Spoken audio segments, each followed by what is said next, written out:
In a world where we're constantly bombarded with the next miracle supplement, could the answer to better health be as simple as adjusting the pH in your water? Hey there, I'm Dr. Hashmi, a nephrologist and obesity medicine specialist.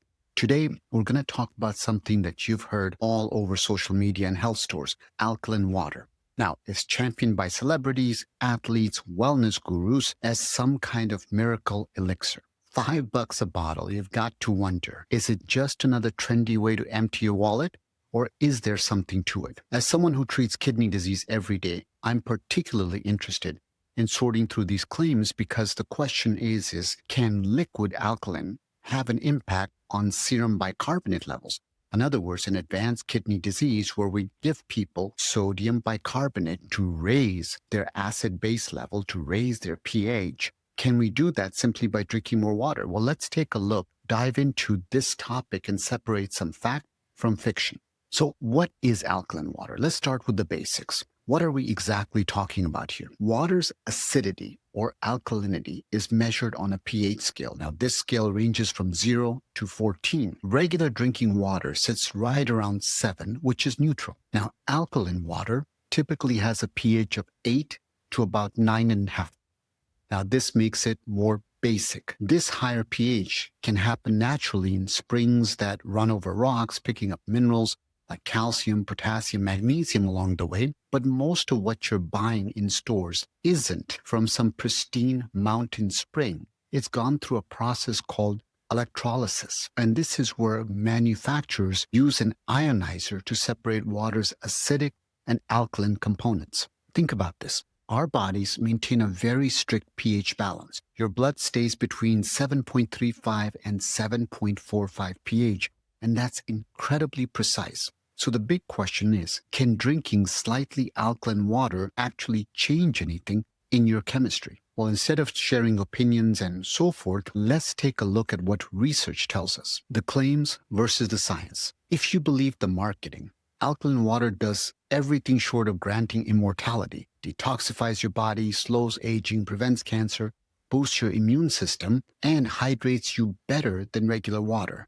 And there's lots more things, the list goes on, but what does the peer-reviewed studies actually say? In 2022, researchers published a cross-sectional study in PLOS ONE that looked at postmenopausal women. They found an association between alkaline water consumption and several positive health markers: lower fasting blood glucose, better cholesterol profiles, reduced blood pressure, and even better sleep and muscle strength. Now that sounds impressive, right? But here's the catch, and it's a big one. Cross-sectional studies can only identify associations, not causation. In plain English, people who drink alkaline water might just have healthier lifestyles overall, and as a result, because of their healthier lifestyles, they tend to drink alkaline water. So maybe they exercise more, they eat better, or have better health access, and that's why their numbers are better. So we can't say that alkaline water caused these benefits. Now, for athletes, there might be more concrete evidence. There's a double-blind, placebo-controlled study from 2018, and that found that alkaline water improved hydration status, acid-base balance, and exercise performance. This suggests it could help manage the acid that builds up in your muscles during intense workouts. On the flip side, other studies, they paint a less rosy picture. A randomized controlled trial found no significant effects of alkaline water on gut bacteria or glucose regulation. And when researchers analyzed commercially available alkaline waters, they discovered that many had minimal alkali content,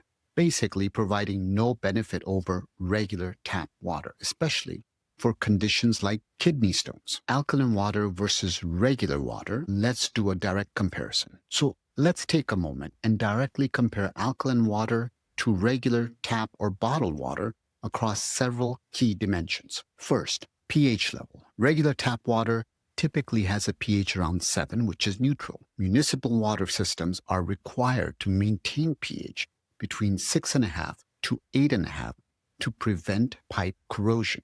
Alkaline water, which has a pH of about 8 to 9.5, and that's a big difference. But here's the thing. Your stomach has an acidity or acid pH between 1.5 and 3.5. According to Harvard Health Publishing, Because the fluid in the stomach is so acidic, once regular or alkaline water gets down to your stomach, there will be little difference in the resulting stomach fluid pH. What about mineral content? This is where things get interesting. Natural spring contains minerals like calcium, magnesium, and potassium, and these can contribute to the slightly alkaline nature. These minerals are beneficial for health regardless of their effect on pH. However, many commercial alkaline waters achieve their pH through artificial processes. And so these processes don't necessarily increase those beneficial minerals we just talked about. What about hydration effectiveness? Well, some studies suggest that alkaline water might provide better hydration than regular water, particularly after exercise-induced dehydration. However, this finding hasn't been consistently reproduced by the research. Safety profiles are also important to consider. Regular water, whether from a clean municipal source or quality bottle, has a well-established safety record. Moderate consumption of alkaline water is generally considered safe for healthy individuals, but we're going to get to this in a second. High pH water or excessive consumption of high pH water can have some health risks, especially for those with kidney issues. How alkaline water affects the body. Let's take a closer look at what happens when you drink alkaline water. When you take a sip of alkaline water, it first encounters your saliva, which has a pH of about 6.5 to 7.5. Not much happens here, but then it hits your stomach. Now, in your stomach, the pH is about 1.5 to 3.5, and this powerful acidity, which is absolutely necessary for digestion and killing harmful bacteria, is going to neutralize a lot of that alkaline pH. Your stomach produces about 2 liters of hydrochloric acid daily. This strong acid very quickly neutralizes the alkalinity of the water. According to Harvard Health Publishing, because the fluid in the stomach is so acidic, once regular or alkaline water gets down to your stomach, once again, there will be very little difference in the resulting stomach pH. Now, even if you drank enough alkaline water to temporarily raise your stomach pH, your body would simply produce more acid to compensate. So what about beyond the stomach? Well, before food and beverages enter the small intestine, the pancreas secretes bicarbonate to essentially neutralize the stomach acid. This helps to bring the pH back up to about 7 to 8. So in other words, regardless of whether you drink alkaline or regular water, by the time it reaches your intestines, the pH has already been adjusted to your body's own regulatory systems. As for your bloodstream, well, in your bloodstream, there's a precise pH of about 7.35 to 7.45. Your kidneys and your lungs, they work constantly to maintain this narrow range. So if your blood becomes too acidic, your breathing rate increases to expel more carbon dioxide, which is acidic. If it becomes too alkaline, your kidneys then secrete more bicarbonate. These systems are so much more powerful than any influence from the water you drink. So the idea that alkaline water can significantly alter your body's pH is not supported by our understanding of human physiology. Remember, your body is an expert at maintaining its own acid-base balance, kidney health, and alkaline water. Now, speaking of kidneys, as a nephrologist, I am concerned about how alkaline water would affect kidneys.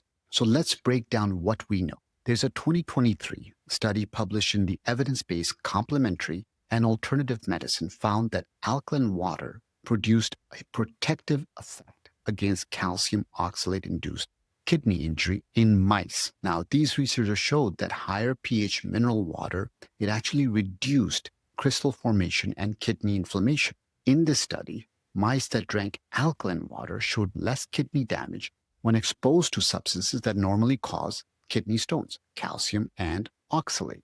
The alkaline water seemed to prevent stone progression by reducing oxidative stress and inflammation. But, and this is crucial, mouse studies don't always translate to humans. So our metabolisms and how our bodies function are different, and they function in very different ways. What's even more interesting, concerning, and buyer's remorse because of the money we spend is that a 2024 UCI-led study found that commercially available alkaline water had barely any alkali content and provides really no benefit over tap water for preventing kidney stones. The lead author concluded that while alkaline water products have a higher pH than regular water, they lack sufficient alkali content to meaningfully affect urine pH or stone development. Then there's a rare but important case study published in the Journal of Pediatric Nephrology. Now, in this case, researchers were describing a child who developed something called calcium alkali syndrome. And if you watch some of the other videos, we've talked about this, but it's a combination of high blood calcium, which is called hypercalcemia, metabolic alkalosis, means the pH is high, and this leading to acute kidney injury. And in this case was from this child consuming alkaline water along with calcium carbonate or Tums as a phosphate binder. Now, this case illustrates that in certain circumstances, particularly when combined with other calcium or other alkaline substances, alkaline water consumption could lead to some complications. And if you're dealing with advanced kidney disease and drinking alkaline water and taking calcium products, you want to be aware that there may be more precipitation. So it's really important to definitely talk to your doctor. So from a medical perspective, there are theoretical concerns about electrolyte imbalances with taking in too much alkaline water consumption. But it is important to note that it would be very difficult to develop severe metabolic alkalosis solely from drinking commercial alkaline water. Remember, your body's ability to buffer acid base is very robust. Now, that being said, moderation is still advisable if you have advanced CKD or advanced chronic kidney disease. It's also worth pointing out that the Kidney Disease Improving Global Outcomes Clinical Practice Guidelines, or KDIGO, which is basically the standard of care for kidney disease management worldwide, makes no specific recommendations regarding alkaline water for kidney patients. And this is partly because the state of the evidence. We just don't have enough solid research to either recommend it or advise against it. The studies that are supporting it are more in animal-based. The few human-based studies that are quality don't show a whole lot of difference. So this is why I tell my patients to make sure if you're going to do alkaline water, make sure your doctor is checking your blood work. And if your kidneys aren't working as well, it matters because even small changes in your blood chemistry can actually have quite substantial side effects, acid reflux and digestive health. One area where alkaline water might actually show promise is in managing acid reflux or GERD. There's a study published in the Annals of Otology, Rhinology, and Laryngology where they tested whether alkaline water with a pH of 8.8 could help inactivate pepsin. Pepsin is a digestive enzyme that can damage the esophagus when basically the contents of your stomach come back up. So what the researchers found was that alkaline water at a pH of 8.8 did indeed inactivate pepsin. In other words, it might actually provide relief for people who have acid reflux. And they also noted that the water had good acid buffering capacity, which would help to neutralize some of the stomach acid as it makes its way up from your stomach to your esophagus. But there's an important distinction here. So while alkaline water may provide symptomatic relief, it is not addressing the underlying cause of acid reflux, whether that's a weakened lower esophageal sphincter, hiatal hernia. And so the reason this matters is if you fool yourself into thinking you can just take alkaline water for your reflux, you might miss out on the fact that you're getting long-term damage from that acid when you're not noticing it, and constant reflux over long time can actually lead to cancer. And that's why several doctors, including myself, we get concerned about masking symptoms, whether in this case is from alkaline water or in other cases other things, because you may delay medical treatment. And by the time you go see a doctor, the disease is so much worse. So remember, we worry because chronic untreated reflux is linked to a higher risk of esophageal cancer. Now, alkaline water has other claims. For example, there are claims on the internet that say your digestive gut flora may be better or your digestive enzymes may function better, but there is very little evidence to support this. In fact, some experts worry that if you keep drinking highly alkaline water regularly, you can potentially disrupt the stomach's natural acidity, which is essential for proper digestion and protection against harmful bacteria, athletic performance, and recovery. So another area where alkaline water has gained a following and is among athletes and fitness enthusiasts sort of favorite thing to turn to, the question becomes, what's the evidence specifically for athletes? So the 2018 study I mentioned earlier in the Journal of PLOS One found that athletes who drank alkaline water had improvements in their hydration status, blood pH, and anaerobic performance. So the researchers suggested that alkaline water might help buffer the acid that builds up during high-intensity exercise and potentially delay fatigue. Now, this makes some theoretical sense. During intense exercise, your muscles are going to produce a lot of lactic acid. This lactic acid can produce or lead to feeling tired, feeling sore. So if alkaline water can help neutralize some of this acid, it might actually help improve performance or even recovery. The problem with this statement, of course, is the reality check is that most of these studies show benefits in very small groups, and the results haven't been always replicated in other research. And then when they look at the effects are small at best. I know several athletes myself that incorporate alkaline water into their training regimens based on these small studies. So it is important to emphasize that even those who reported benefits, alkaline water is just one small component of a comprehensive approach to performance and recovery. When it comes to recovery, some athletes reported that alkaline water helps reduce their muscle soreness, speeds recovery, but the scientific evidence is still very limited. What we do know is that proper hydration, regardless of water pH, is absolutely critical for recovery, as is proper rest, proper nutrition, stretching, all of those things. So if you're a serious athlete looking for a possible edge, alkaline water might be worth trying. The potential benefits likely outweigh the minimal risk as long as you're healthy. But don't go into it expecting miracles. Remember that basic sports science principles like progressive training, adequate nutrition, proper recovery will have a much greater impact on your performance than the pH of water. Bone health and aging. There are claims that alkaline water can improve bone health and slow aging. So let's examine these. The theory behind alkaline water and bone health goes something like this. The acidic diet forces your body to release minerals from your bones, including calcium, to buffer the acid. So drinking alkaline water might reduce this acid load and protect your bones. There is some preliminary research to support this idea. A small study published in the Journal of Menopausal Medicine found that women with osteoporosis who drank alkaline water showed slightly more improvement in bone density compared to those who didn't.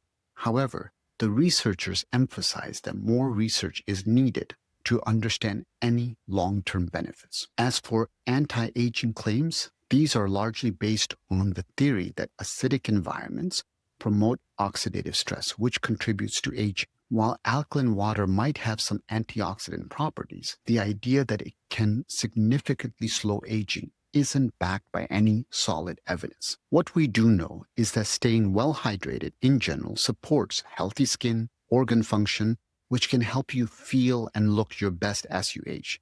But whether alkaline water offers any advantages over regular water for this purpose, I think the jury is still out on that. Environmental impact and cost analysis. So before we wrap up, let's talk about something that gets overlooked in these discussions, which is the environment and financial cost of the alkaline water trend.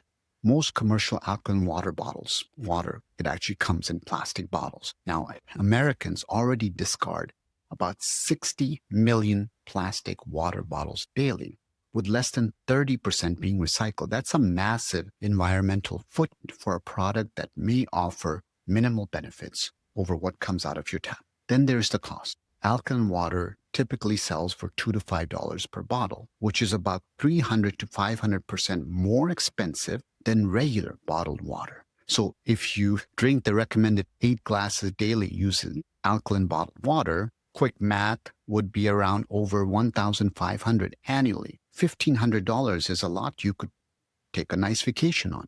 I get it. Your vacation and my vacation might be different. And then home alkaline water systems aren't cheap either. Water ionizers can cost anywhere between $500 to $3,000 plus maintenance, plus replacement filters. And if you're considering alkaline water primarily for health benefits that aren't supported by research yet, that's a significant investment with questionable returns. For those concerned about water quality, investing in a good water filter is likely more beneficial than an alkaline water system. And if you're after the potential mineral benefits, eating more fruits and vegetables is also cheaper and supported by very strong evidence. Myth busting.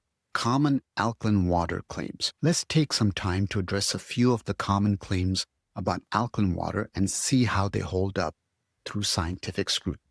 Number one, alkaline water can change your blood pH and make your body less acidic. This is perhaps the biggest misconception. Your blood pH is tightly regulated between 7.35 and 7.45. If it falls outside this range, you'd need emergency medical care. Your lung and kidneys work constantly to maintain this balance, and they are much more powerful than any water you drink. Harvard Health Publishing notes that even if you drink enough alkaline water to slightly raise the pH of your blood, your kidneys would quickly go into action to rebalance your blood pH. Myth number two, alkaline water gives you more energy. There's no scientific evidence supporting this claim. Any energy boost people report is likely due to better hydration in general or placebo effect.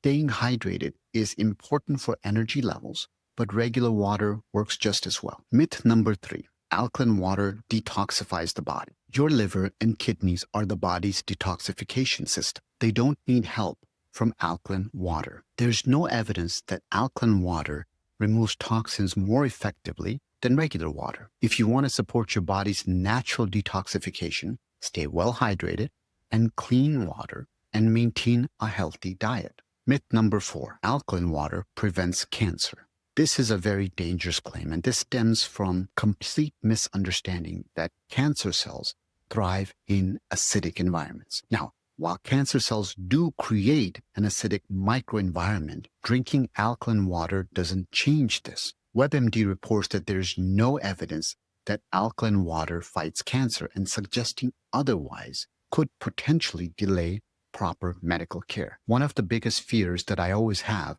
is folks may look at YouTube or Instagram or whatever social media it is and look at some person claiming this, and it sounds sensational, and they end up delaying their care just because of that. All right, let's bring all of this home and distill what we've learned into some practical takeaways. One, the science doesn't support the extraordinary claims made by alkaline water. For specific groups like serious athletes or those with acid reflux, there may be some modest benefits but really for most healthy people, regular water provides the same hydration benefits without the premium price tag. Now, here's what I tell patients when they ask me about alkaline water. One, moderate consumption is likely safe for most people, but be aware of the cost and the environmental impact.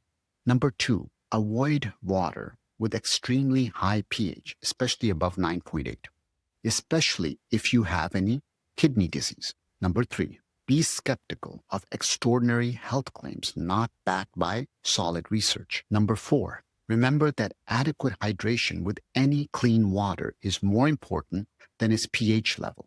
And number five is if you're dealing with specific health issues, talk to your healthcare provider before making alkaline water a regular part of your routine. And please do not delay medical care just because you think that alkaline water may fix something. I would love to hear the experiences you guys have had with alkaline water. Have you tried it? Did you notice any differences? What questions do you still have about alkaline water that I haven't addressed today? Remember, when it comes to health trends, it's always best to follow the evidence rather than the hype. Sometimes the simplest solutions, like drinking clean water, regular water, are still the most effective. As we say in medicine, first do no harm. And your regular tap water has been serving humanity for a very long time. I want to thank you guys so much for joining today. I'm Dr. Sean Hashmi, and I hope this information helps you to make more informed choices about your health and wellness. And once again, I end every video the same way by saying the greatest thing that you can do in life is to practice kindness, is to practice gratitude. And if you haven't done that today, it's an amazing opportunity to go out and thank somebody or just to go out and do something nice for someone. With that, thank you for joining me. Thank you for supporting this work. And I'll see everyone next time.